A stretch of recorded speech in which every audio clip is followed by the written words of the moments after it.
Access the Routine Maintenance Management module.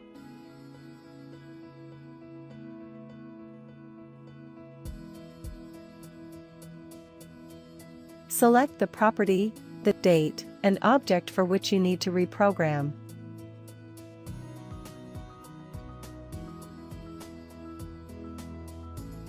Specify a new date and confirm the data summary.